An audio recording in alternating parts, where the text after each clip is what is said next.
Assalamualaikum warahmatullahi wabarakatuh. Salam sejahtera untuk kita semua. Shalom, Om Swastiastu, Namo Buddhaya, salam kebajikan. Kepada yang terhormat Bapak Ahmad Gelora Mahardika, Magister Hukum, selaku dosen pengampu mata kuliah Perancangan Perundang-undangan kelas HTN 5B, serta kepada seluruh teman-teman HTN 5B yang berbahagia. Kami dari kelompok 4 akan menyampaikan terkait naskah akademik sistem penyelesaian konflik agraria selama kurang lebih 15 menit. Yang akan disampaikan oleh saya sendiri, Salis Fawaida, Widya Apriliasari, kemudian Khoira Imandina, kemudian Nabila Zaini Zulfa, dan yang terakhir Abdul Razak. Langsung saja, kepada seluruh pemateri saya persilakan untuk menyampaikan materinya. Konflik berasal dari kata kerja bahasa Latin configere yang berarti saling memukul. Dalam kehidupan masyarakat, konflik seringkali dimaknai sebagai suatu hubungan sosial antara dua orang atau lebih. Terdapat ketegangan atau ketidaksesuaian di antara pihak-pihak tersebut. Pada dasarnya, istilah agraria berasal dari kata agar, bahasa Belanda, agros, bahasa Yunani, yang berarti adalah tanah pertanian dalam bahasa Latin, yaitu ager berarti tanah atau sebidang tanah. Sedangkan dalam bahasa Inggris, agrarian yang berarti tanah untuk pertanian. Konflik agraria adalah percekcokan, perselisihan, pertentangan dalam hubungan sosial yang menyangkut dua orang atau lebih, bisa kelompok berkaitan dengan persoalan pertanian, baik berupa penguasaan maupun kepemilikan tanah. Ruang lingkup agraria meliputi 1. Bumi. Dalam pasal 4 ayat 1 UUPA adalah permukaan bumi dan tubuh bumi di bawahnya serta yang berada di bawah air. Pengertian tanah meliputi permukaan bumi yang ada di daratan dan permukaan bumi yang berada di bawah air, termasuk air laut. Kedua, ada air. Air meliputi bagian perairan, pendalaman maupun air yang berada di laut wilayah Indonesia. Hal ini termasuk dalam UUPA pasal 1 ayat 5. Yang dimaksud dengan air pedalaman adalah meliputi juga air sungai, air danau, maupun air yang berada di bawah tanah. Pengertian ruang angkasa ialah ruang angkasa di atas bumi dan air di wilayah Indonesia. Itu disebutkan pada pasal 1 ayat 6 UPA. Bukan ruang angkasa. Ruang angkasa yang dimaksud adalah bukan ruang yang berada di wilayah ruang udara, akan tetapi ruang yang ada dalam batas-batas tertentu, yakni ruang yang terletak di antara dan atau berhubungan langsung dengan tanaman dan bangunan yang tertanyap di tanah. 4. Ada kekayaan alam. Kekayaan alam di sini yang dimaksud adalah yang terkandung di dalamnya. Kekayaan alam yang terkandung di bumi disebut bahan galian, yaitu unsur-unsur kimia, mineral-mineral, biji-bijian, dan segala macam batuan. Tentang analisis Undang-Undang Pokok Agraria dan undang-undang terkait. Undang-Undang Pokok Agraria tahun 1960 menyisakan ketidakjelasan yang mana dinilai terdapat pasal multitafsir. Sebagai induk reformasi agraria belum mampu menjadi jawaban atas permasalahan agraria di Indonesia. Bahkan pasal yang mengatur bidang agraria atau pertanian hanya mengatur pokok-pokoknya saja, sehingga perlu dilengkapi dan disempurnakan untuk memenuhi kebutuhan dan perkembangan masyarakat serta mewujudkan kepastian hukum. Dalam mencapai sebuah keadilan dalam akses terdapat perolehan dan manfaat bumi, air, dan kekayaan alam, namun mengingat perkembangan di segala bidang dan kebutuhan terhadap sumber daya alam yang semakin meningkat dan beragam, UUPA menyempurnakan secara komprehensif dan responsif terhadap perkembangan masyarakat, maka UUPA ini butuh dilengkapi dengan beberapa hal krusial yang diantaranya yang pertama yaitu masalah ketidakadilan akses penguasaan pemilikan tanah, dan menegaskan kembali perlunya pembatasan maksimum dan minimum tanah pertanian dan non pertanian, itu batasan luasan hak guna usaha, hak guna bangunan, dan hak pakai untuk keperluan usaha, perlunya akses reforma agraria. Yang kedua yaitu pengawasan terhadap alih fungsi tanah. Yang ketiga yaitu pengaturan penggunaan ruang bawah tanah. Yang keempat yaitu penegasan fungsi sosial dan fungsi ekologis hak atas tanah. Yang kelima yaitu penyelesaian sengketa dan konflik pertanahan. Pada pasal yang terkait dalam naskah akademik seperti halnya nomor 1 yaitu Undang-Undang Nomor 18 Tahun 2004 tentang perkebunan. Yang kedua yaitu Undang-Undang Nomor 7 Tahun 2004 tentang pengolahan sumber daya air. Yang ketiga yaitu Peraturan Pemerintah Nomor 38 Tahun 1963 tentang penunjukan badan-badan yang dapat mempunyai hak milik atas tanah. Yang keempat yaitu Peraturan Pemerintah Nomor 40 Tahun 1996 tentang hak guna usaha, hak guna dan hak atas tanah. Yang kelima, Undang-Undang Nomor 4 Tahun 1996 tentang hak tanggungan beserta benda-benda yang berkaitan dengan tanah. Yang keenam yaitu Undang-Undang Nomor 2 Tahun 2012 tentang pengadaan tanah bagi pembangunan untuk kepentingan umum. Dan beberapa pasal yang lain yang terkait dari undang-undang yang telah disebutkan tadi, kelompok kami menyimpulkan bahwasanya pada undang-undang yang terkait masih menyisakan banyak pasal yang belum jelas. Kami masih menganggap undang-undang ini belum sepenuhnya sempurna karena banyak isi pasal yang masih tumpang tindih, sehingga perlu adanya pembaharuan hukum. Pembaharuan ini diperlukan untuk mengantisipasi kemajuan dan perkembangan zaman. Akar atau penyebab terjadinya konflik agraria. A. Program pembangunan yang dilakukan adalah bias lokal dan lebih berpihak kepada kepentingan perusahaan atau swasta dan pemerintahan.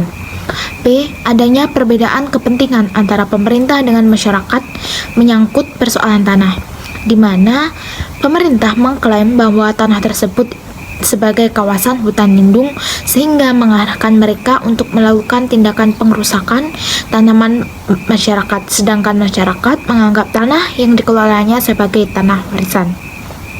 C. Sewa tanah tidak sesuai perjanjian awal, surat tanah tidak pernah dikembalikan, lebung dan buluran tetap digarap oleh perusahaan, lahan tidak sesuai dengan peruntukan yang awalnya ditanami rempah-rempah menjadi sawit, tanah warga justru diperjualbelikan, tanah tidak pernah diberikan sampai sekarang. Hal tersebut menyebabkan ketidaksetujuan warga masyarakat. Penyebab umum timbulnya konflik pertanahan dapat dikelompokkan dalam dua faktor, yaitu faktor hukum dan faktor non-hukum. Yang pertama, faktor hukum. Beberapa faktor hukum yang menjadi akar dari konflik pertanahan belakangan ini adalah A. Tumpang tindih peraturan. UU PA sebagai induk peraturan di bidang sumber daya agraria lainnya, dalam perjalanannya dibuat beberapa peraturan perundang-undangan yang berkaitan dengan sumber daya agraria, namun tidak menempatkan UU PA sebagai undang-undang induknya, bahkan justru menempatkan UU PA sejajar dengan undang-undang agraria. UU PA yang mulanya adalah payung hukum bagi kebijakan pertanahan di Indonesia menjadi tidak berfungsi, dan secara substansial bertentangan dengan diterbitkannya berbagai peraturan perundang-undangan sektoral seperti Undang-Undang Kehutanan, Undang-Undang Pokok Pertambangan, Undang-Undang Transmigrasi, dan lain-lain. Tumpang tindih peradilan. Saat ini terdapat 3 lembaga peradilan yang bisa menangani suatu konflik pertanahan, yaitu Peradilan Perdata, Peradilan Pidana, dan Peradilan Tata Usaha Negara atau TUN. Dalam bentuk konflik tertentu, salah satu pihak yang menang secara perdata belum tentu menang secara pidana. Dalam hal konflik disertai tindak pidana. 2. Faktor non-hukum. A. Tumpang tindih penggunaan tanah. B. Nilai ekonomis tanah tinggi. C. Kesadaran masyarakat meningkat. D. Tanah yang tetap penduduk bertambah. E. Kemiskinan. Dampak dari semakin meningkatnya konflik agraria. Yang pertama yaitu dampak berkepanjangan konflik agraria terhadap hak atas pangan. Dampak konflik agraria terhadap hak atas pangan sudah disinggung di awal, bahwa fungsi tanah sebagai sumber daya produktif, sarana untuk memperoleh pendapatan, maupun perlindungan sosial di saat krisis, sehingga kehilangannya akan menyebabkan tertutupnya akses terhadap 3 hal tersebut, yang mengakibatkan masyarakat hidup di bawah ancaman dirampasnya lahan dan menjadi hilangnya mata pencarian, wilayah hidup, dan kepemilikan harta, serta rentetan intimidasi dan pergesekan-pergesekan yang mempengaruhi akses rasa aman sehingga menjadi turunnya kemandirian rakyat dalam memenuhi kebutuhan hidup terutama pangan atau subsistensi. Ketika terjadi perampasan tanah dan lahan diikuti oleh konflik agraria, dapat terjadi kerugian dan kehilangan yang tak dapat dipulihkan yang dapat berdampak pada pemenuhan hak atas pangan. Ini bervariasi mulai dari kerugian harta benda, fisik, hingga mental. Tercatat sebanyak 134 orang dikriminalisasi, 19 dianiaya, dan 11 orang tewas di wilayah konflik agraria. Selanjutnya, dampak berkepanjangan konflik agraria terhadap hak pembangunan. Dalam pelaksanaan program pembangunan, pemerintah mengutamakan pertumbuhan. Di bidang pertanahan, kebijakan pemerintah diterapkan dengan mengutamakan persediaan tanah bagi usaha perusahaan industri, perkebunan besar, dan pembangunan perumahan mewah sebagai real estate di kota-kota besar yang semuanya itu memerlukan tanah rakyat yang termasuk semula diperuntukkan bagi usaha pertanian. Hal ini didukung dengan perubahan kebijakan pertanahan yang terbukti semakin menjauh dari perwujudan pemerataan hasil pembangunan, dan hal itu berarti semakin sulit mewujudkan keadilan sosial. Berbagai fenomena yang mendukung konstansi tersebut adalah: yang pertama, tanah yang difungsikan sebagai mekanisme akumulasi modal yang berakibat terhadap terpinggirkannya hak pemilih tanah pertanian. Yang kedua, seiring dengan perkembangan kapitalisme, nilai-nilai hanya dilihat berdasarkan nilai ekonomisnya dan nilai-nilai non-ekonomis menjadi terabaikan. Yang ketiga, perubahan fungsi tanah sebagai salah satu faktor produksi utama menjadi sarana investasi dan alat akumulasi modal. Dan yang keempat, globalisasi ekonomi mendorong kebijakan pertanahan yang semakin adaptif terhadap mekanisme pasar, namun belum diikuti dengan pengaturan akses rakyat dan masyarakat hukum adat atau tradisional atau lokal terhadap perolehan dan pemanfaatan tanah. Kemudian, sasaran dalam rancangan undang-undang kami adalah memperbaharui dan menata ulang regulasi agar lebih komprehensif dan efektif dengan tujuan untuk memperbaiki kesalahan dan kekurangan yang ada, sehingga diharapkan dapat menjadi solusi atas setiap permasalahan yang terjadi. Kemudian pembaharuan regulasi juga ditujukan demi terciptanya kepastian hukum dan keadilan serta terpenuhinya hak masyarakat dalam mengakses sumber daya alam. Kemudian jangkauan rancangan undang-undang agraria ini adalah seluruh pelaku kegiatan baik pemerintah, lembaga, atau badan yang menangani dan berwenang dalam proses pelaksanaan kebijakan agraria serta penyelesaian konflik agraria. Kemudian pelaku kegiatan pula adalah masyarakat. Kemudian arah pengaturan rancangan undang-undang ini adalah untuk mengatur pelaksanaan kebijakan serta penyelesaian konflik agraria yang dirasa berjalan kurang efektif. Kemudian untuk yang terakhir, yakni materi muatan.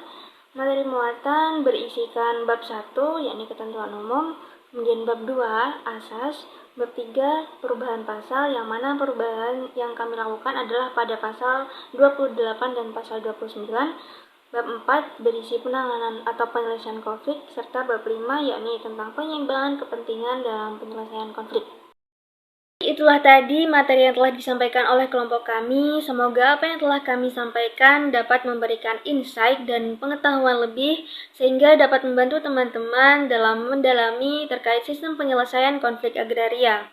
Atas kesalahan dalam bentuk apapun, kami memohon maaf yang sebesar-besarnya dan kami ucapkan terima kasih atas segala perhatiannya. Kami akhiri, wabillahi taufiq wal hidayah. Wassalamualaikum warahmatullahi wabarakatuh.